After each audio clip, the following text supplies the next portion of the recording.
Did you know that at some point in time, human beings used human bone and human teeth as a sort of material to make crochet hooks?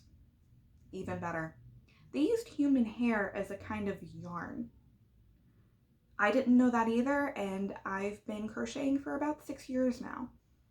And that really is the beauty of doing research and looking into hobbies and activities that we absolutely love. We begin to discover and find out how those things came to be and what makes them so unique. So without further ado, my name is Savannah Forbes, and I would like to talk to you about the history of crochet. Now, today, I'm just going to talk to you about crochet origins, what tools and supplies have been used over the years, what people have made, and how techniques and patterns have really evolved over time. So to begin, let's look at crochet origins. There really are no definitive origins over when crochet began. Crochet kind of has no starting date. However, researchers would like to put that starting date at around the end of the 1600s.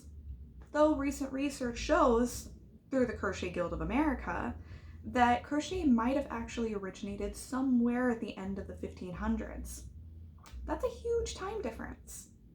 And it was thought to have originated somewhere in China with a nice special ancient Asian needlework technique called tambour. And this was where they made netting that was stretched out over drums, which caused that acoustic sound. And a really good way to remember that, tambour, tambourine. This developed over Asian trading routes and eventually built into the crochet that we know today. And now that I've talked to you about a little bit behind the scenes of crochet origins, I would like to discuss with you different supplies and tools people have used for crochet in the past. Today, we can just go to the craft store and purchase an aluminum hook or a nice little ball of cotton yarn. But people didn't have Hobby Lobby back then. Instead, they had to use their own materials to make their own supplies.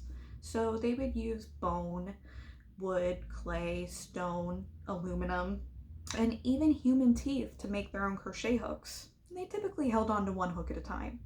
They would also use rope, hemp, grass, animal fur, and even human hair as their yarn, because wool and the ability to make yarn wasn't always something that people had.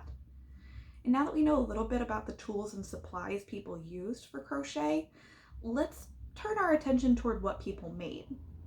People began crochet with practical ideas in mind. Nets for fish, traps for animals, clothing that protected against the elements or harsh winter conditions. It was basically a tool for survival, as most things were way back in that time period.